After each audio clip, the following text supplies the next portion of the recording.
نور کا نور کا نور کا نور کا تو ہے سایہ نور کا ہر عضو ٹکڑا نور کا تو ہے سایہ نور کا ہر عضو ٹکڑا نور کا سائے کا سایہ نہ ہوتا ہے نہ سایہ نور کا سائے کا سایہ نہ ہوتا ہے نہ سایہ نور کا الحمدللہ رب العالمین والصلاة والسلام علی خاتم النبیین اما بعد فاعوذ باللہ من الشیطان الرجیم بسم اللہ الرحمن الرحیم الصلاة والسلام علیک یا رسول اللہ وعلی آلک واصحابک یا حبیب اللہ الصلاة والسلام علیک یا نبی اللہ وعلی آلک واصحابک یا نور اللہ۔ مدنی چینل کے ناظرین، آپ دیکھ رہے ہیں پروگرام نور والے نبی صلی اللہ علیہ وسلم۔ نور والے نبی صلی اللہ علیہ وسلم پروگرام میں ہم پیارے آقا صلی اللہ علیہ وآلہ وسلم کی مبارک زندگی کے مختلف پہلوؤں پر گفتگو کرتے ہیں، آقا کریم علیہ السلام کے معجزات پر بات کرتے ہیں، آقا کریم علیہ السلام کے حسن و جمال پر بات کرتے ہیں، کریم آقا علیہ السلام کے اوج و کمال پر گفتگو کرتے ہیں، اور آج کریم آقا علیہ السلام کی عبادات پر بات کریں گے۔ جی ہاں مدنی چینل کے ناظرین، آج نور والے نبی صلی اللہ علیہ وسلم کی عبادات پر گفتگو کریں گے۔ عبادت کیا ہوتی ہے؟ عبادت کی اقسام کتنی ہیں؟ پیارے آقا علیہ السلام عبادات کس طرح کیا کرتے تھے؟ عبادت کا شوق کیسا تھا؟ اور آقا علیہ السلام اللہ پاک کی بارگاہ میں استغفار کیسے کرتے؟ اور یہ ساری عبادات کا مقصد کیا تھا؟ وجہ کیا تھی؟ آقا کریم علیہ السلام سے جب پوچھا گیا تو آپ نے کیا جواب دیا؟ انشاءاللہ یہ بہت ساری اس طرح کی اور بہت ساری باتیں آج ہمارے پروگرام کا حصہ ہوں گی۔ درود پاک کی فضیلت کو شامل کرتے ہیں۔ آقا کریم علیہ السلام نے ارشاد فرمایا، زینوا مجالسکم بالصلاۃ علیہ، فرمایا تم اپنی مجلسوں کو مجھ پر درود پاک پڑھ کر آراستہ کرو۔ فَإِنَّ صَلَاتَكُمْ عَلَيَّ نُورٌ لَكُمْ يَوْمَ الْقِيَامَةِ، بے شک تمہارا مجھ پر درود پڑھنا قیامت کے دن تمہارے لیے نور ہوگا۔ صلو علی الحبیب صلی اللہ علی محمد وعلی آلہ وصحبہ وبارک وسلم۔ مدنی چینل کے ناظرین، آپ اگر غور کریں اور اس بات کو ذہن نشین کر لیجئے کہ عبادت کی بنیادی طور پر 4 قسمیں ہوتی ہیں۔ نمبر 1 عبادت مالی، جو مال کے ذریعے عبادت ہوتی ہے۔ نمبر 2 عبادت لسانی، یعنی زبان کے ذریعے جو عبادت ہوتی ہے۔ نمبر 3 عبادت قلبی، جو دل سے عبادت ہوتی ہے۔ اور نمبر 4 عبادت بدنی، جو ہم اپنے جسم کے ذریعے اللہ پاک کی عبادت کرتے ہیں۔ اب یہ عبادات کون کون سی ہیں، اس پر بھی گفتگو کریں گے، اور نبی پاک علیہ السلام کون سی عبادت کثرت کے ساتھ کیا کرتے تھے، اور کون سی ایسی عبادات نبی پاک علیہ السلام کرتے تھے، اور ایسی عبادات ہیں کہ جس ایک عبادت میں 2-3 عبادتیں جمع ہو جاتی ہیں۔ اس طرح کی انشاءاللہ گفتگو رہے گی، لیکن سب سے پہلے ہم کلام کو شامل کرتے ہیں۔ ہمارے ساتھ مبلغین بھی ہیں، نعت خواں بزرگ اسلامی بھائی بھی موجود ہیں۔ آئیے مبلغین کا تعارف آپ کو کرواتا چلوں۔ ہمارے ساتھ رفیق اتاری بھائی موجود ہیں، بزرگ اسلامی بھائی ہیں۔ رفیق بھائی مرحبا۔ بڑے دھیمے انداز میں اور میٹھے میٹھے اور ٹھہر کر گفتگو کرتے ہیں کہ باتیں اچھی طرح آسانی سے سمجھ میں آ جاتی ہیں۔ دوسرے ہمارے مبلغ حکیم غزالی اتاری صاحب، ماشاءاللہ حکیم غزالی صاحب بھی حکمت بھری باتیں بھی کرتے ہیں، اور چونکہ پرانے مبلغ دعوت اسلامی ہیں، اور مجھے کچھ ہی دن پہلے پتا چلا رفیق بھائی کہ حکیم غزالی کا اصل نام غزالی نہیں ہے، نام تو حکیم صاحب کا کچھ اور ہے۔ اب یہ نام بھی حکیم صاحب سے آج چلیں، آج پروگرام میں پوچھ لیں گے۔ مدنی چینل کے ناظرین جو حکیم صاحب کو دیکھتے ہیں، تو چونکہ میں بھی حکیم غزالی کہتا ہوں، دراصل میرے بھی ذہن میں یہی تھا کہ حکیم صاحب کا نام غزالی ہی ہے، لیکن نام کچھ اور ہے۔ اب وہ کیا نام ہے تو حکیم صاحب سے پوچھیں گے۔ اور اس کے ساتھ ہمارے نور محمد اتاری صاحب، بزرگ ہمارے نعت خواں ہیں، نبی پاک علیہ السلام کی ثنا خوانی کرتے ہیں۔ بڑے خوش قسمت ہوتے ہیں وہ لوگ جن کی جوانی، جن کا بچپن اور پھر بڑھاپا آقا کریم علیہ السلام کی ثنا خوانی میں گزرے۔ اللہ مجھے اور آپ کو نبی پاک علیہ السلام کی رحمتوں سے حصہ نصیب فرمائے۔ آئیے ہمارے جو بزرگ ہیں نور محمد اتاری بھائی، ان سے کلام سنتے ہیں۔ اب یہ کلام کون سا پڑھتے ہیں تو انہی سے پوچھتے ہیں، جی نور محمد بھائی کون سا کلام پڑھیں گے؟ کرے چارہ سازی زیارت کسی کی، کرے چارہ سازی زیارت کسی کی، بھرے کرے چارہ سازی زیارت کسی، کلام سنیں گے۔ اور مولانا حسن رضا خان رحمت اللہ علیہ کا یہ کلام، یہ کون ہے؟ شہنشاہ سخن، استاد زمن، تو ان کا کلام سنیں گے انشاءاللہ بڑا لطف اور سرور آئے گا۔ آئیے کلام سنتے ہیں۔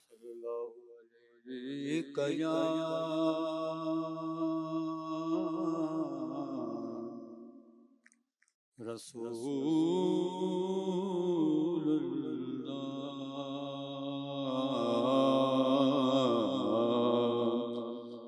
وسلم علیک یا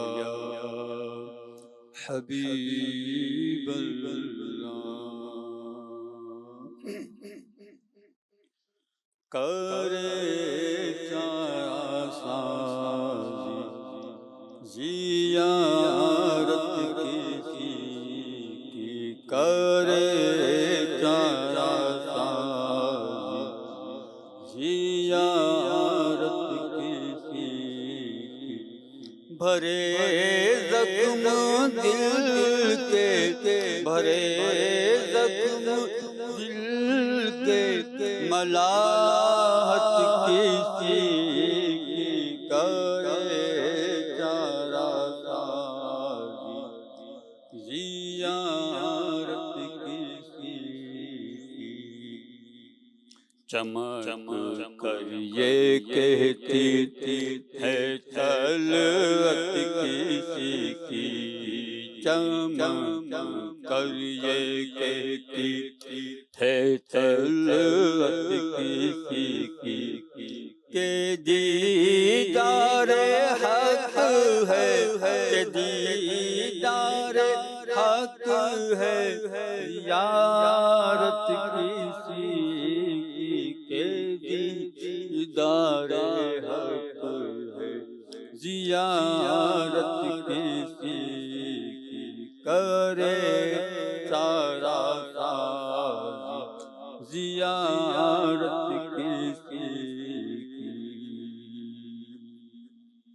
نعرے ہے کہ جو پردوں میں صورت کسی کی، نعرے ہے کہ جو پردوں میں صورت کسی کی، نہ ہوتی کسی کو، نہ ہوتی کسی کو زیارت کسی کی، نہ ہوتی کسی کو زیارت کسی کی، کرے چارہ سازی زیارت کسی کی،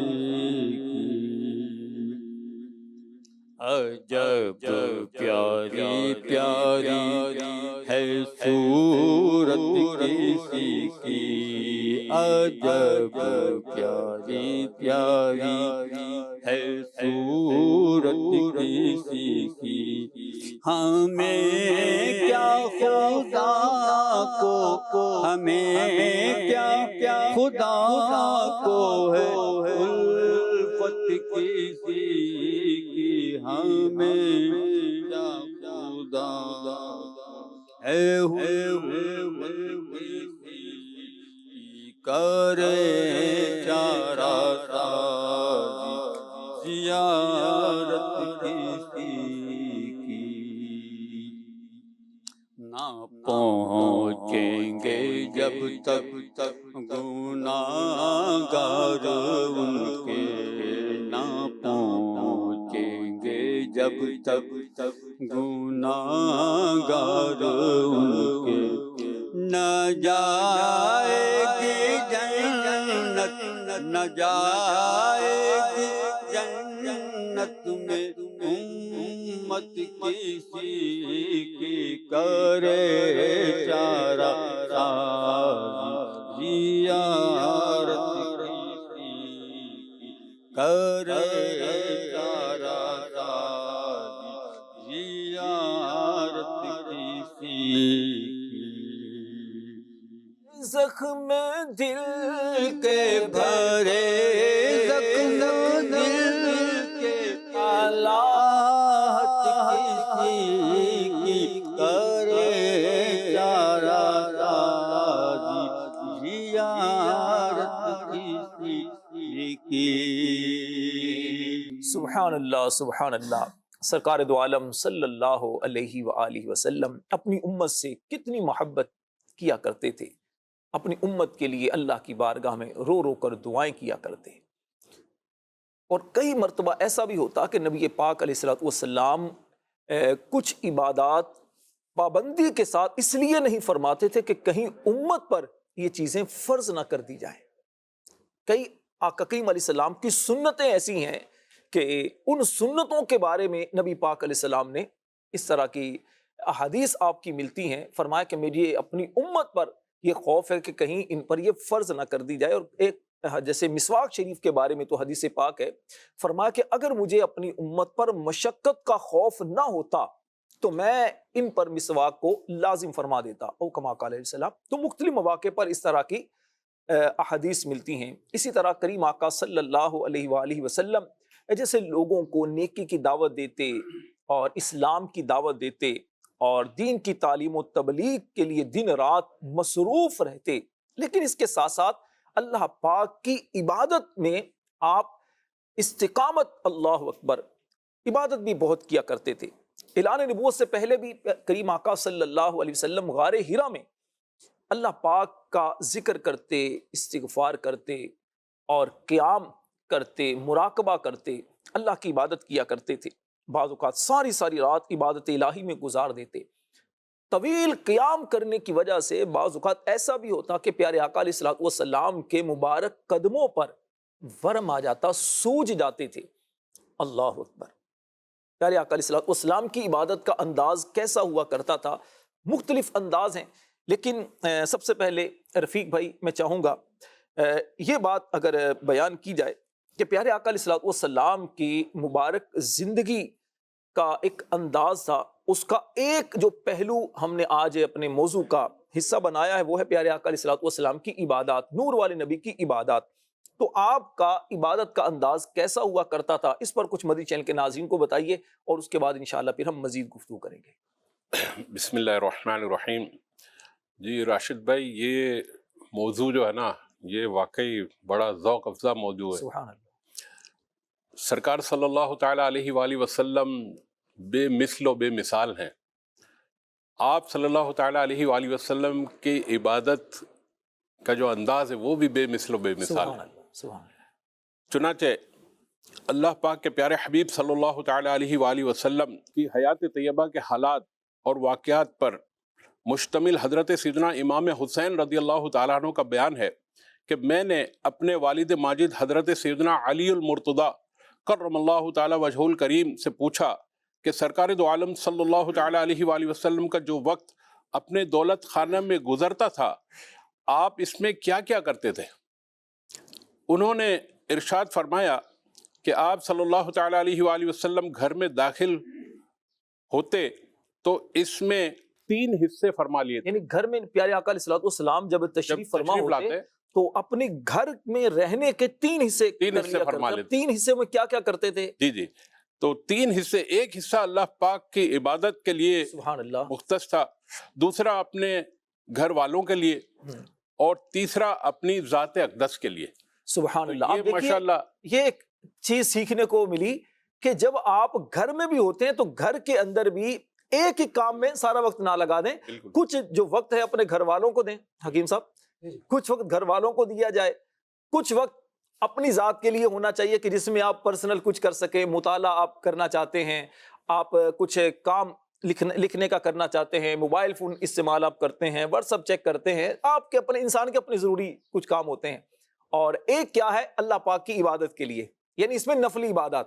اب ایسا بھی نہ ہو کہ فرض عبادتیں بھی گھر میں پڑھی جا رہی ہوں, ہیں قرآن پاک کی تلاوت ہے, اللہ کا ذکر ہے, درود پاک پڑھنا ہے, اور اسی طرح نفل پڑھنے ہیں, اشراق و چاش کے نفل ہیں, اوابین کے نفل ہیں. یہ گھر کے اندر عبادات کریں گے تو گھر والوں پر اس کا اچھا اثر پڑے گا. کیا فرمائیں گے؟ بسم اللہ الرحمن الرحیم. پیارے آقا علیہ الصلوۃ والسلام نے اپنی زندگی جو گزاری ہے اس میں ہمیں ایک ایک شعبے اور زندگی کے ایک ایک حصے میں ہماری رہنمائی فرمائی ہے۔ رہنمائی ترتیب ملتی ہے کہ نظم و ضبط نظم و ضبط ملتا ہے کہ جب ہم گھر میں جائیں تو کیا کریں، جیسے رفیع بھائی نے فرمایا کہ 3 حصے فرما لیے۔ اسی طریقے سے پیارے آقا علیہ الصلوۃ والسلام نماز سے جس قدر محبت فرمایا کرتے تھے کہ آپ کہیں سفر میں ہوتے تو نماز، فرائض نماز کے علاوہ کی بات ہے، وہ تو ہے اپنی جگہ پر، فرائض کے علاوہ پیارے آقا علیہ الصلوۃ والسلام نوافل پڑھا کرتے تھے، اور جب گھر میں ہوتے جب بھی آپ نماز پڑھا کرتے تھے، اور نماز سے پیارے آقا علیہ الصلوۃ والسلام کو اتنی محبت تھی کہ آپ صلی اللہ علیہ وسلم نے فرمایا کہ نماز میں میری آنکھوں کی ٹھنڈک ہے۔ واہ، اور ایک جگہ حضرت بلال رضی اللہ تعالیٰ عنہ سے فرماتے، اے بلال اٹھو اور ہمیں نماز سے راحت پہنچاؤ۔ سبحان اللہ۔ حضرت بلال چونکہ اذان دیتے تھے، اذان دیتے تھے، اور اذان جو ہے بلاوا ہے نماز کا، نماز کا ہے۔ سبحان اللہ۔ اور اسی طرح ایک روایت پڑھی تھی میں نے کہ حضرت عائشہ صدیقہ رضی اللہ تعالیٰ عنہ فرماتی ہیں کہ جب نماز کا وقت ہو جاتا تو پیارے آقا علیہ الصلوۃ والسلام ایسے نماز میں مگن ہو جاتے جیسے ہمیں پہچانتے ہیں۔ یہ نماز کی محبت اور الفت تھی۔ اب آپ دیکھیں نماز پڑھنا، ایک ہم نماز پڑھ رہے ہیں، جی، ہماری نمازوں کا کیا حال ہے وہ ہم سب بہتر طریقے سے جانتے ہیں کہ ہر بھولی چیز ہمیں نماز میں یاد آ جاتی ہے۔ ایسے ہمارا دل نماز میں کتنا لگتا ہے اور کتنا نہیں لگتا یہ ہم اچھی طرح سمجھتے ہیں، لیکن میرے آقا علیہ الصلوۃ والسلام کی نماز کیسی تھی؟ حضرت عبداللہ رضی اللہ تعالیٰ عنہ فرماتے ہیں کہ میں ایک مرتبہ پیارے آقا علیہ الصلوۃ والسلام کی بارگاہ میں حاضر ہوا اور آپ اس وقت نماز ادا فرما رہے تھے۔ قربان جائیے میرے آقا علیہ الصلوۃ والسلام کی نماز کیسی تھی کہ آپ فرماتے ہیں کہ آپ نماز پڑھ رہے تھے اور آپ رو رہے تھے نماز میں، اللہ، اور رونے کی وجہ سے آپ کے سینے مبارکہ سے ایسی آواز آ رہی تھی جیسے ہنڈیا کی آواز آتی۔ اللہ اکبر، اللہ اکبر۔ ہم اگر نماز کو صحیح معنوں میں ادا کریں تو جیسے آپ نے فرمایا کہ عبادتوں کی جو اقسام ہیں کہ قلبی عبادت ہے، جسمانی عبادت ہے، مالی عبادت ہے، ٹھیک ہے، تو یہ نماز وہ عبادت ہے کہ یہ آپ کی قلبی بھی ہے، سبحان اللہ، اس کے اندر جسمانی بھی ہے، سبحان، اور اس میں زبانی بھی ہے۔ واہ، سبحان اس میں اللہ۔ تینوں عبادتیں شامل ہو رہی ہیں۔ لسانی عبادت بھی آ جاتی کہ ہم پڑھ رہے آپ ہیں، نماز قرآن پڑھتے پاک پڑھ رہے ہوئے ہیں، تسبیح ہم پڑھ رہے ہیں۔ قرآن پاک کی تلاوت بھی کر رہے ہوتے ہیں، تسبیحات بھی پڑھ رہے ہوتے ہیں، ٹھیک ہے، اور جسمانی عبادت کہ آپ ہاتھوں کو کھڑا کرتے ہیں اللہ اکبر کہنے کے لیے تو سجود ہاتھوں کر کی رہے ہیں۔ عبادت ہو رہی ہے، رکوع کرتے ہیں تو آپ کی پیٹھ کی اس طرح عبادت ہو رہی ہے، پھر سجدہ کرتے ہیں زمین پر سر رکھ کر، ٹھیک ہے، تو جسمانی عبادت بھی ہو رہی ہے، اور دل کے اندر اللہ پاک کی عظمت ایک پیدا ہوتی تو اللہ کی طرف لگا ہوا ہے، سبحان تو دل آپ کا جو ہے وہ بھی عبادت میں مشغول ہے۔ سبحان اللہ، اور پیارے آقا علیہ الصلوۃ والسلام نے تمام عمر تہجد ادا فرمایا۔ واہ، سبحان اللہ، آج ہم جیسے ابھی 12ویں شریف کا مہینہ الحمدللہ، الحمدللہ، ہم میلاد منا رہے ہیں، ہم آقا علیہ الصلوۃ والسلام کی آمد کی خوشیاں منا رہے ہیں، منانا چاہیے کہ یہ یقیناً اس سے ہماری روحانیت میں اضافہ ہوتا ہے، لیکن جہاں ہم یہ تمام کام کر رہے ہیں وہاں ہم یہ بھی دیکھیں کہ ہمارے آقا علیہ الصلوۃ والسلام نے نماز کو کس طرح ادا فرمایا اور نماز میں کتنی پابندی فرمائی۔ سبحان اللہ۔ یہ میلاد کے مہینے کی حکیم صاحب بات کر رہے ہیں، میں انشاءاللہ مزید بھی آپ سے بھی بات کرتا ہوں، اور رفیق بھائی سے بھی اس پر میں چاہوں گا کچھ گفتگو کریں کہ ایک میلاد کے مبارک مہینے سے ہی اگر عبادت کرنے کا ایک ذوق بن جائے، ایک عادت بن جائے، رفیق بھائی میں اس پر چاہوں گا کہ آپ کچھ بات کریں کہ عبادات کرنے کی طرف بزرگ جو ہے وہ مائل کس طرح ہوں، اپنے آپ کو کس طرح مائل کریں، کیسے ان کو رغبت ملے اور پھر استقامت ملے، اور پھر آسان کون کون سی عبادتیں ہیں جو بزرگ نبی پاک علیہ الصلوۃ والسلام کی عبادتوں سے فیضان لیتے ہوئے عبادتوں کی طرف آئیں۔ مدنی چینل کے ناظرین کو میں یہاں پر یہ عرض کرتا چلوں، چونکہ میلاد کی بات ہو رہی ہے، آپ کو ایک کلام بھی سنانا ہے میلاد والے آقا صلی اللہ علیہ وسلم کی عظمت و شان پر، اور یہ کلام ہے رکن شورا حاجی عبدالحبیب صاحب کا، بڑا خوبصورت کلام ہے، پنجابی کلام ہے، انشاءاللہ یہ آپ کو سنائیں گے تو مزے کو مزہ آ جائے گا، خاص طور پر جو پنجاب کے ہمارے اسلامی بھائی ہیں، اسلامی بہنیں ہیں، ناظرین ہیں، انشاءاللہ وہ سنیں گے، وہ پنجابی میں ہے، اور جو پنجابی سمجھنے والے ہیں دنیا بھر میں ہیں، انشاءاللہ مزہ آئے گا۔ رفیق بھائی کیا فرمائیں گے؟ آپ کے بعد انشاءاللہ پھر ہم نے کلام بھی سننا ہے، تو فرمائیے کیا کہ بزرگ اسلامی بھائی جو ہیں بڑی عمر کے افراد ہیں، ماشاءاللہ آپ کو بھی ایک عرصہ ہو گیا دعوت اسلامی کے دینی ماحول میں، آپ نے امیر اہل سنت کو بھی بڑے قریب سے دیکھا ہے، اور امیر اہل سنت کا جس طرح ایک استقامت ہے، نمازوں پر محافظت ہے اور عبادات کا جذبہ ہے، پیارے آقا صلی اللہ علیہ وسلم کی میں ایک حدیث پاک سنا کر تو پھر چاہوں گا اس پر بات کریں۔ سیدہ عائشہ صدیقہ طیبہ طاہرہ رضی اللہ تعالیٰ عنہ فرماتی ہیں کہ نبی پاک علیہ الصلوۃ والسلام راتوں کو اتنی عبادت کرتے، بعض اوقات قیام کرتے تو پاؤں مبارک پر ورم آ جاتا، سوج جاتے۔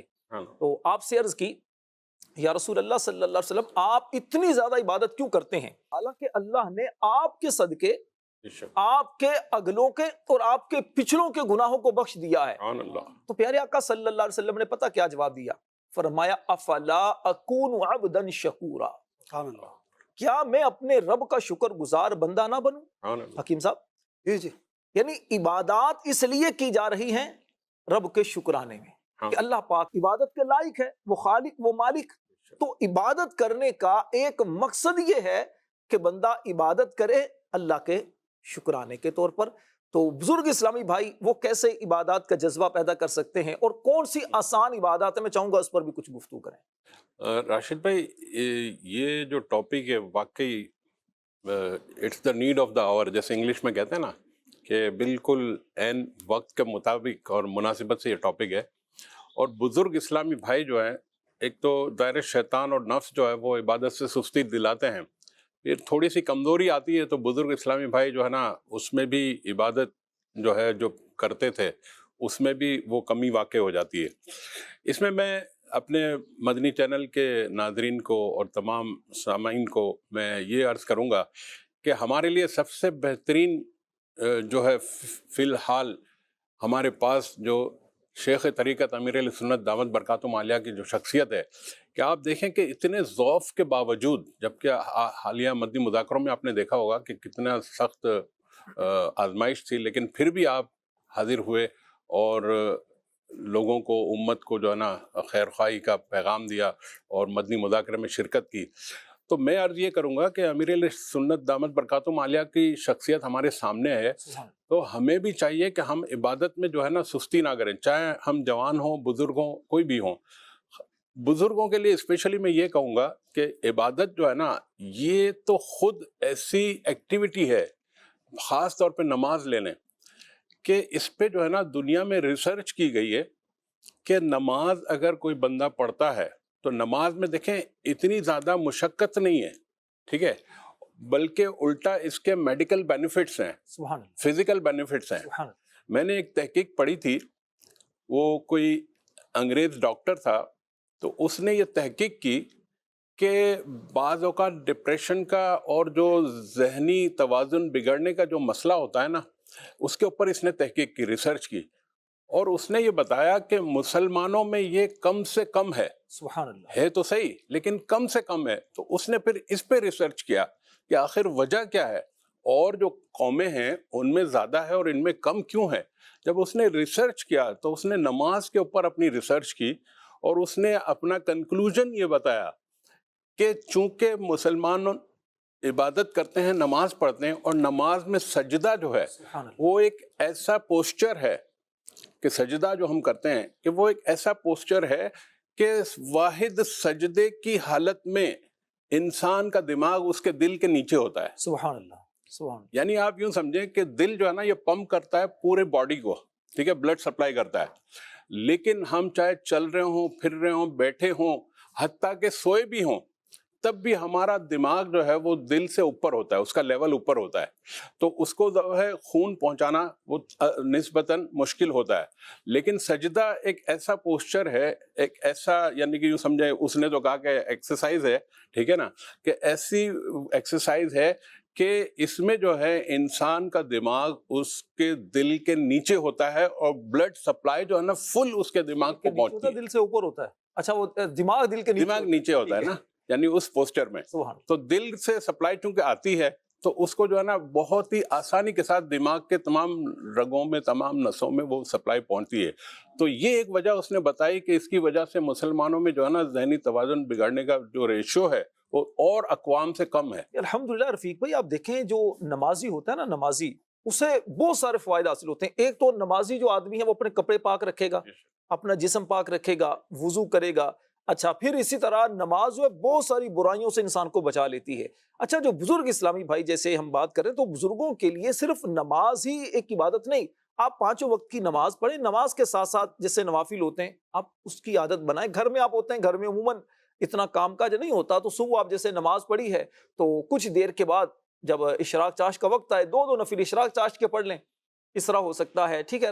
مغرب کی نماز پڑھیں، اس کے ساتھ آپ کم از کم 2 نفل یوں پڑھ کے تو اوابین کے نفل پڑھ سکتے ہیں۔ رات کو سونے سے پہلے 2 نفل پڑھنے کی عادت بنا لی جائے، توبہ کی نماز جو ہے۔ پھر بزرگ اسلامی بھائیوں کی نیند عموماً جوانوں کے مقابلے میں کچھ کم ہوتی ہے، ان کی جلدی آنکھ بھی کھل جاتی ہے، رات کو بھی آنکھ کھل جاتی ہوگی، تو اس وقت تہجد کی اگر عادت بنا لی جائے تو انشاءاللہ اس سے آسانی ہو سکتی ہے۔ اچھا، اس کے ساتھ ساتھ کچھ اور بھی عبادات ہیں نماز سے ہٹ کر، ٹھیک ہے، وہ اب کیا کیا ہیں؟ روزہ ہے، استغفار وغیرہ، یہ ساری چیزیں اس طرح کی انشاءاللہ ہم کریں گے بات۔ صلو علی الحبیب صلی اللہ علی محمد وعلی آلہ وصحبہ وبارک وسلم۔ مدنی چینل کے ناظرین، آپ دیکھ رہے ہیں پروگرام نور والے نبی، اور اب ہمارا سیگمنٹ ہے نور والے نبی کی سیرت۔ آئیے سیگمنٹ کی طرف چلتے ہیں۔ سائے کا سایہ نہ ہوتا ہے نہ سایہ نور کا۔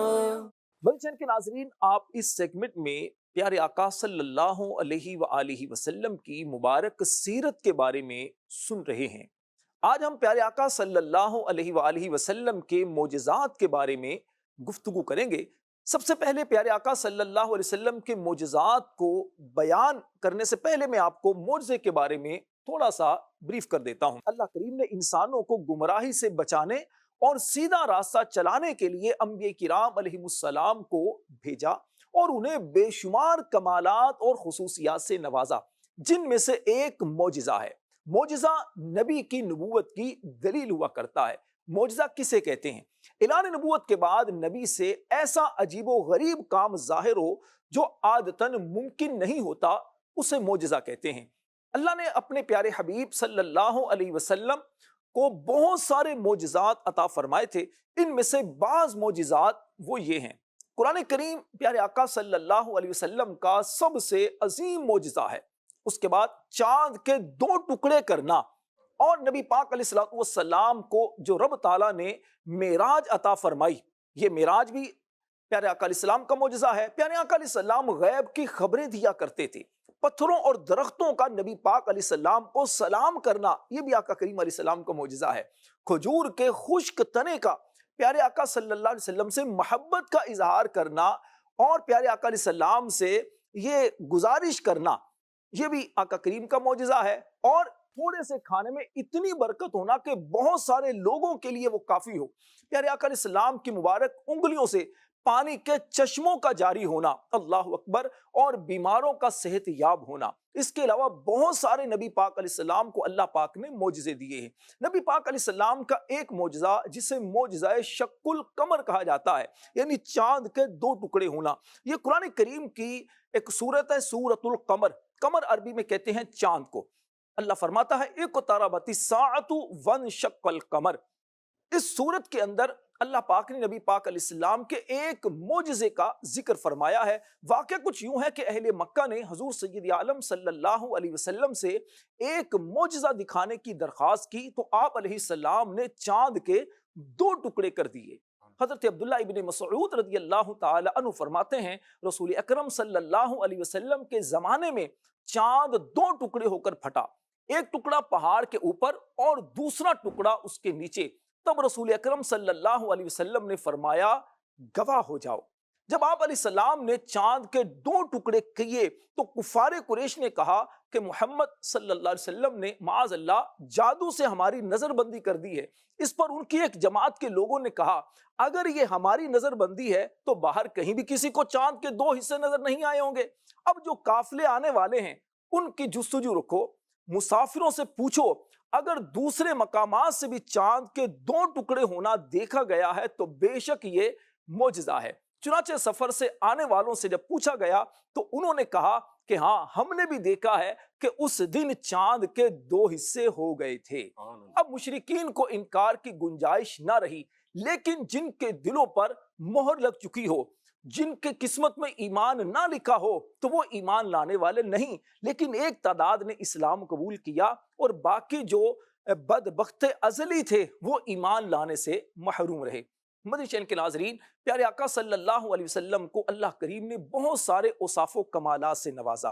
نبی پاک علیہ السلام کو اللہ نے ایک وصف دیا، خلق عظیم، آپ بہت اعلیٰ اخلاق والے تھے۔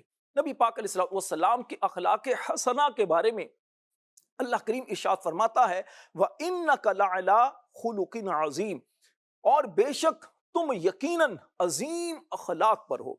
پیارے آقا علیہ السلام کے محاسن اخلاق کے تمام گوشوں کے جامع تھے نبی پاک علیہ السلام، یعنی حلم، عفو و درگزر، رحم و کرم، عدل و انصاف، جود و سخا، ایثار اور قربانی، مہمان نوازی، عدم تشدد، شجاعت، وعدے کو پورا کرنا، حسن معاملہ، صبر و قناعت، نرم گفتاری، خوش روئی، ملنساری، مساوات، غمخواری، سادگی، تواضع اور انکساری جیسے سب محاسن اور خوبیاں آقا کریم علیہ السلام کی ذات میں بدرجہ اتم پائے جاتے ہیں۔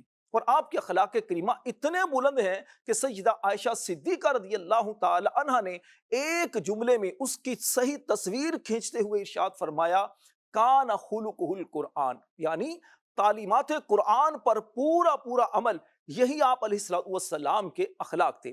پیارے آقا علیہ السلام نے اپنے دن اور رات کے 3 حصے کیے ہوئے تھے، ایک حصہ اللہ کی عبادت کے لیے، ایک حصہ مخلوق کے لیے، اور تیسرا اپنی ذات کے لیے۔ ہمیں بھی اپنی زندگی کو اسی نظم و ضبط اور ترتیب کے ساتھ گزارنا چاہیے، انشاءاللہ اس کی بڑی برکتیں ملیں گی۔ مدنی چینل کے ناظرین، پیارے آقا صلی اللہ علیہ وسلم کا مبارک حلیہ بیان کرتے ہوئے حضرت انس بن مالک رضی اللہ تعالیٰ عنہ، یہ وہ صحابی رسول ہیں جنہوں نے کم و بیش 10 سال آقا کریم علیہ السلام کی خدمت کرنے کا شرف حاصل کیا ہے۔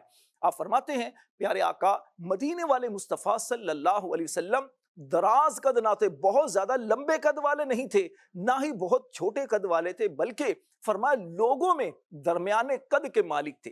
کھلتا ہوا رنگ، نہ گندمی تھا نہ بہت زیادہ سفید، مبارک بال نہ سخت گھنگریالے تھے نہ بالکل سیدھے، بلکہ کچھ خمدار تھے۔ میں نے کسی ایسے ریشم یا دیباج کو نہیں چھوا جو نبی پاک علیہ السلام کی مبارک ہتھیلی سے زیادہ نرم و ملائم ہو، اور میں نے کسی خوشبو یا عطر کو ایسا نہیں سونگا جو نبی پاک علیہ السلام کی مہک سے زیادہ خوشبودار ہو۔ سبحان اللہ۔ شمائل ترمذی اور شفا شریف میں نبی پاک علیہ السلام کے مبارک رنگ کے بارے میں لکھا ہے کہ آقا کریم علیہ السلام کا مبارک رنگ جو ہے وہ سرخی مائل ہوتا تھا، بالکل چونے یا سفیدی کے رنگ کی طرح رنگ مبارک نہیں تھا۔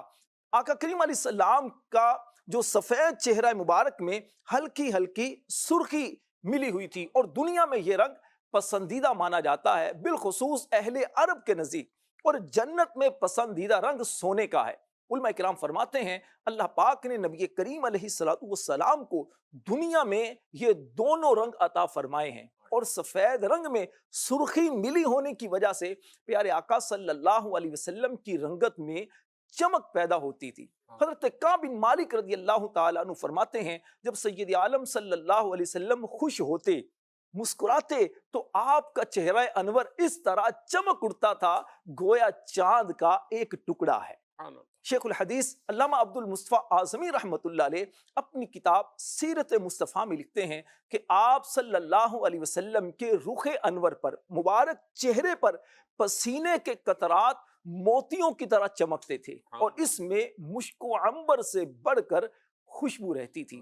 اللہ کریم کی پیارے آقا علیہ السلام پر کروڑوں رحمتیں ہوں، اور کریم آقا صلی اللہ علیہ وسلم کے طفیل اللہ ہم گناہگاروں کی مغفرت فرمائے، آمین بجاہ النبی الامین صلی اللہ علیہ وسلم۔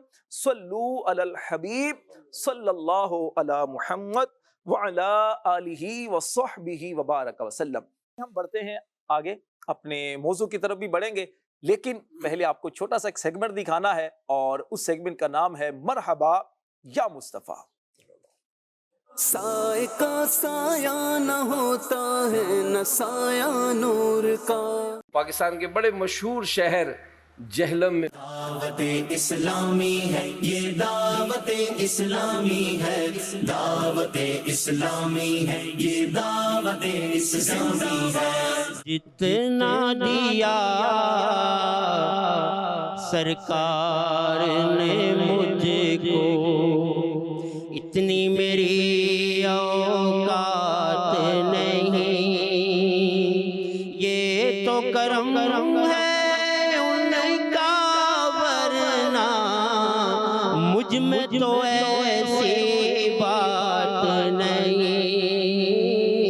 جتنا دیا سرکار نے مجھ کو۔ آقا کی ولادت کا مہینہ جیسے ہی آتا ہے عاشقان رسول تو جھوم جاتے ہیں۔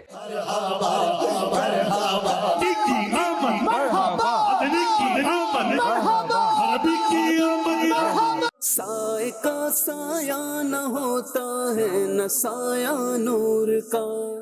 جی مدنی چینل کے ناظرین، آپ نے دیکھا مرحبا یا مصطفیٰ سیگمنٹ۔ اچھا یہ تو بہت تھوڑا سا آپ کو دکھایا ہے، یہ جہلم میں پروگرام ریکارڈ کیا گیا تھا، خوشیوں برے لمحات، اس کا چھوٹا سا حصہ ہے۔ مکمل پروگرام دیکھیں گے انشاءاللہ بڑا آپ کو مزہ آئے گا۔ الحمدللہ مجھے بھی سعادت ملی تھی، اور یہ ہمارا گزشتہ مہینے ہم نے 9 دن کا ایک وہ جدول کیا تھا، اندرون سندھ کا بھی تھا اور پنجاب کے مختلف شہروں میں بھی کیا تھا۔ تو یہ جہلم میں ایک پروگرام ریکارڈ کیا تھا، تو اس میں عاشقان رسول نے ماشاءاللہ محبتوں کا اظہار کیا، بڑے زبردست قسم کی گفتگو بھی ہوئی۔ مدنی چینل پر انشاءاللہ ہر پیر شریف کو یہ پروگرام آتا ہے، خوشیوں برے لمحات، تو اس میں آپ اس کو دیکھ سکتے ہیں۔ اچھا ہمارا آج کا موضوع ہے نور والے نبی صلی اللہ علیہ وسلم کی عبادات۔ ہم نے آپ کو جس طرح شروع میں عرض کیا تھا کہ عبادات جو ہیں وہ 4 طرح کی ہوتی ہیں۔ ایک ہے عبادت مالی، یعنی اللہ کے راستے میں مال خرچ کرنا۔ اب اس میں زکوٰۃ بھی ہے، صدقہ و خیرات بھی ہے، غریبوں کی مدد بھی ہے، یعنی کوئی بھی ایسی جگہ، کسی بھی ایسی جگہ مال خرچ کرنا جس میں رب کی رضا کی نیت بندے کی ہو، اللہ مجھ سے راضی ہو جائے، عبادت مالی۔ اور اس کے بعد عبادت بدنی، یعنی جسمانی عبادت، جیسے نماز ہے، روزہ ہے، حج ہے، ٹھیک ہے، آپ اپنی جسم سے، باڈی کے ذریعے آپ اللہ پاک کی رضا کے لیے کوئی کام کرتے ہیں۔ پھر ہے عبادت لسانی، یعنی زبان سے اللہ کا ذکر کرتے ہیں، نبی پاک پر درود پڑھتے ہیں، قرآن پاک کی تلاوت کرتے ہیں، نیکی کی دعوت دیتے ہیں، برائی سے منع کرتے ہیں۔ بہت سارے ایسے کام ہیں جو آپ زبان کے ذریعے اللہ کو راضی کرنے والے کام کر سکتے ہیں۔ اور اسی طرح ایک ہے عبادت قلبی، یعنی دل سے اللہ کی عبادت۔ اس کا کیا ہے؟ یعنی دل کے اندر اللہ پاک کی یاد کا ہونا، توکل، اللہ کی ذات پر بھروسہ کرنا، قناعت، صبر، شکر۔ اسی طرح دل میں آپ فکر آخرت کرتے ہیں، ٹھیک ہے نا۔ تو اس طرح کی بہت ساری چیزیں جو ہیں جن کا تعلق ہمارے دل سے ہوتا ہے، تو یہ عبادت قلبیہ کہلاتی ہیں۔ رفیق بھائی آپ سے چاہوں گا، ایک جو عبادت کی قسم ہے عبادت مالی، نبی پاک علیہ الصلوۃ والسلام اللہ کے راستے میں خود بھی خرچ فرماتے، صحابہ کرام کو بھی ترغیب دلایا کرتے تھے، اور امت کو بھی اس کی ترغیب ہے کہ وہ اللہ کے راستے میں مال خرچ کیا کریں۔ پیارے آقا علیہ السلام کی میں چاہوں گا اس طرح کی جو عبادات ہیں اس کے بارے میں کچھ ارشاد فرمائیں۔ راشد بھائی، پیارے آقا مدنی مصطفیٰ صلی اللہ تعالی علیہ وآلہ وسلم کا جیسے ہر عمل بے مثل و بے مثال ہے، سبحان اللہ۔ تو آپ کی مالی عبادت جو ہے اس کی بھی کوئی مثال نہیں ملتی۔ یعنی آقا صلی اللہ تعالی علیہ وآلہ وسلم مالک کون و مکان ہیں، سبحان اللہ، لیکن اس کے باوجود آپ پر کبھی زکوٰۃ فرض نہیں ہوئی۔ واہ، یعنی آپ صلی اللہ، ایسا نہیں کہ آپ کے پاس دولت نہ آئی یا ماشاءاللہ پوری دنیا ان کا صدقہ کھاتی ہے نا، تو آپ کے پاس جیسے ہی دولت آتی، جب مال آتا، تو وہ جب تک کہ آپ صلی اللہ تعالیٰ علیہ وآلہ وسلم غریبوں میں بانٹ نہ دیتے چین سے بیٹھتے نہیں۔ واہ، سبحان اللہ۔ ایک مرتبہ کچھ مال آیا تو آپ صلی اللہ علیہ وسلم نے سیدنا بلال رضی اللہ تعالیٰ عنہ کے حوالے فرمایا، اور فرمایا انہیں مسکینوں میں غریبوں میں بانٹ دو۔ تو مال اتنا زیادہ تھا کہ ایک دن گزر گیا، رات ہو گئی، لیکن وہ مال ابھی بھی باقی تھا۔ آقا صلی اللہ علیہ وسلم نے ارشاد فرمایا کہ بلال وہ مال کا کیا ہوا؟ کہہ رہے تھوڑا بچ گیا ہے، ابھی مسکین جو ہے سب کو بانٹ دیے اور مال ابھی بھی باقی ہے۔ آپ بے چین رہے، آپ گھر تشریف نہ لے گئے۔ لیکن دوسرے دن جب پورا مال بٹ چکا، اللہ کی راہ میں بٹ چکا، تو پھر آپ کو سکون آیا اور آپ ماشاءاللہ گھر تشریف لے گئے۔ سبحان اللہ۔ تو یہ آپ دیکھیں کہ سرکار صلی اللہ علیہ وسلم کی سخاوت اور آپ صلی اللہ تعالیٰ علیہ وآلہ وسلم کا اللہ کی راہ میں خرچ کرنا، یہ کتنا ہے۔ دیکھیں میں ایک چیز بتاؤں آپ کو کہ الحمدللہ علماء سے ہم نے سنا ہے کہ ہماری جو وہ ہوتی ہے مفلسی یا غریبی، یہ اس پہ ہمارا کوئی کنٹرول نہیں ہوتا. یعنی ایک بندہ غریب ہے تو ٹھیک ہے، وہ بیچارہ جاب لیس ہے، بزنس نہیں چل رہا، یا وہ غریب ہے، غربت کی لکیر کے نیچے ہے وہ. لیکن آقا صلی اللہ تعالیٰ علیہ وآلہ وسلم نے یہ جو طرز زندگی اختیار فرمائی ہے، یہ اختیاری ہے. پیاری بالکل ایسا. یعنی آپ کے تو، یعنی کہ آپ کا صدقہ تو ساری دنیا کھاتی ہے، ٹھیک ہے نا. آپ چاہیں تو یہ احد پہاڑ اور یہ سارے پہاڑ سونا اور چاندی بن کے آپ کے ساتھ چلتے، لیکن آپ نے یہ اختیار نہیں فرمایا. آپ نے دنیا سے بے رغبتی اختیار فرمائی. تو یہ ہم گناہگاروں کے لیے تعلیم ہے، ہمارے لیے یہ اس میں بہت ہی بہترین رول ماڈل ہے کہ ہم بھی جو ہے دنیا سے بے رغبتی اختیار کریں اور اللہ تبارک و تعالیٰ کی راہ میں دل کھول کر خرچ کریں. سبحان. دیکھیں، خرچ کرنے سے مال کم نہیں ہوتا بلکہ اس میں برکت آتی ہے، مال میں مزید اضافہ ہو جاتا ہے. حکیم صاحب سے بھی مجھے بات کرنی ہے. پیارے آقا علیہ السلام کی عبادتیں جو آپ کی جسمانی عبادت تھی، ایک تو نماز کے بارے میں ہم نے بات کی، پھر روزے جو حکیم صاحب نبی پاک علیہ السلام رکھا کرتے تھے اور خاص مہینوں میں روزوں کی کثرت پھر فرما دیا کرتے تھے. اس پر بھی آپ سے انشاءاللہ میں بات کرتا ہوں، لیکن پہلے ہم آپ کو ایک پرومو دکھاتے ہیں. اللہ پاک نے اپنے پیارے حبیب صلی اللہ علیہ وآلہ وصحبہ وسلم کو بے شمار اوصاف اور خوبیاں عطا فرمائی جو کسی اور کے حصے میں نہیں آئی. خصائص مصطفیٰ کیا ہیں اور علماء نے اس کے متعلق کیا کیا بیان فرمایا، جاننے کے لیے دیکھیے پروگرام نور والے نبی صلی اللہ علیہ وآلہ وصحبہ وسلم، جس کا موضوع ہے نور والے نبی صلی اللہ علیہ وآلہ وصحبہ وسلم کے اوصاف. انشاءاللہ 11 ستمبر 2024 بروز بدھ صبح 11 بجے براہ راست مدنی چینل پر. حکیم صاحب، نبی پاک صلی اللہ علیہ وسلم کثرت کے ساتھ روزے بھی رکھتے تھے، اور پیر شریف کے بارے میں تو نبی پاک علیہ السلام سے جب پوچھا گیا کہ آپ پیر شریف کا روزہ کیوں رکھتے ہیں، سئل عن صوم یوم الاثنین، عرض کی کہ یا رسول اللہ صلی اللہ علیہ وسلم آپ ہر پیر شریف کا منڈے کو روزہ کیوں رکھتے ہیں؟ تو نبی پاک علیہ السلام نے فرمایا فیہ ولدت وفیہ انزل علی وحی. ایک روایت میں یہ الفاظ ہیں، فرمایا کیونکہ اسی دن میری ولادت ہوئی اور اسی دن مجھ پر پہلی وحی نازل کی گئی. سبحان اللہ. تو نبی پاک علیہ السلام ہر پیر شریف کا روزہ رکھتے تھے، اور پیر کا روزہ رکھنا یہ سنت بھی ہے. اس کے علاوہ بھی نبی پاک علیہ السلام روزے رکھتے تھے، تو اس کے بارے میں کیا فرماتے ہیں؟ پیارے آقا علیہ السلام نے روزے بھی رکھے، فاقے بھی فرمائے، اور کبھی بھی اس پر کوئی شکایت نہیں کی کہ اگر کبھی فاقے ہوئے ہیں. جیسے مختلف موقع پہ ایسا بھی آیا کہ پیارے آقا علیہ السلام نے اپنے پیٹ مبارک پر پتھر باندھے، لیکن یہ امت کی تعلیم کے لیے تھا کہ آپ صلی اللہ تعالی وسلم نے اپنی امت کو تعلیم ارشاد فرمائی کہ روزے رکھو. اور پیارے آقا علیہ السلام روزوں سے بڑی محبت فرمایا کرتے تھے کہ حضرت عائشہ صدیقہ رضی اللہ تعالی عنہ فرماتی ہیں کہ آپ صلی اللہ علیہ وسلم رمضان المبارک کے علاوہ شعبان کے روزے رکھا کرتے تھے اور بڑی کثرت سے روزے رکھتے تھے. اور پیارے آقا علیہ السلام سے عرض کی کہ یا رسول اللہ صلی اللہ علیہ وسلم آپ کو شعبان کے روزے بہت پسند ہیں. تو آپ صلی اللہ علیہ وسلم نے ارشاد فرمایا اللہ پاک اس مہینے میں پورے سال میں مرنے والوں کے نام لکھتا ہے، اور میں یہ پسند کرتا ہوں کہ مجھے اس حال میں موت آئے کہ میں روزہ دار ہوں. اور ایک روایت میں حضرت عائشہ رضی اللہ تعالیٰ عنہ فرماتی ہیں کہ پیارے آقا علیہ السلام شعبان سے زیادہ کسی مہینے میں روزے نہ رکھا کرتے تھے، بلکہ پورے شعبان ہی کے روزے رکھ لیا کرتے تھے. اور فرمایا کرتے اپنی استطاعت کے مطابق عمل کرو، اللہ پاک اس وقت تک اپنا فضل نہیں روکتا جب تک تم اکتا نہ جاؤ. تو پیارے آقا علیہ السلام نے بڑے پابندی کے ساتھ ماہ شعبان میں روزے رکھے اور اس کی ترغیب بھی دلائی. روزے رمضان کے علاوہ بھی رکھا کرتے، جیسے ابھی آپ نے بھی ارشاد فرمایا کہ پیر کا روزہ رکھنا، جمعے کا روزہ رکھنا، اور وقتاً فوقتاً جو ہے وہ اور روزے آپ صلی اللہ علیہ وسلم رکھا کرتے تھے.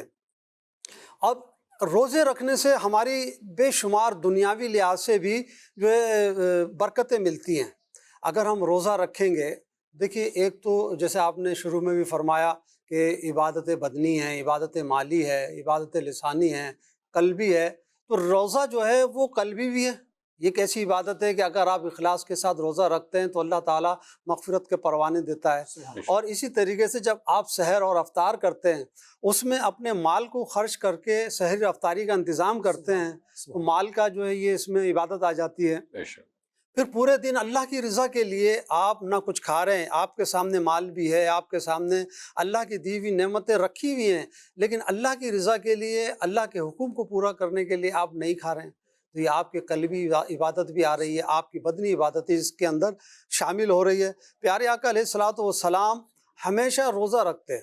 اب روزے میں جہاں ہمارے ہمیشہ روزہ رکھنے کا مطلب یہ نہیں تھا روزانہ کنٹینیو، ان کے جو کئی ایام آتے تھے ان میں ہمیشہ ان میں روزہ روزہ رکھتے رکھتے تھے۔ تھے۔ شعبان کا مہینہ ہے، پیر کا آپ نے فرمایا، اس شعبان کا اور بھی مہینہ پیر شریف کا روزہ رکھتے، جمعرات کا روزہ رکھتے، اور اسی طرح ایام بیس مہینے کا میں روزہ ہے۔ 3 جو روزے ایام 20 کے روزے ہوتے ہیں وہ رکھتے۔ تو اس طرح مختلف اوقات میں نبی پاک علیہ الصلوۃ والسلام روزہ رکھا کرتے تھے۔ یوم عرفہ کا روزہ ہے، پھر 10 محرم کا روزہ ہے، جن کے 10 اور 9 اور 10 محرم کا، یا 10 اور 11 محرم کا اس انداز سے روزہ رکھتے۔ تو حکیم صاحب ماشاءاللہ بڑے خوبصورت انداز میں نبی پاک علیہ الصلوۃ والسلام کے روزوں کے حوالے سے آپ نے گفتگو فرمائی۔ رفیق بھائی آپ کا بھی بہت شکریہ، حکیم صاحب آپ بھی، اور نور محمد بھائی آپ بھی ماشاءاللہ تشریف لے کر آئے اور پروگرام کو آپ نے 4 چاند لگا دی۔ حکیم صاحب میں نے شروع میں بات کی تھی کہ آپ کا نام اصل غزالی ہے یا کچھ اور ہے، یہ بھی اگر پردہ ہٹا دیں تو۔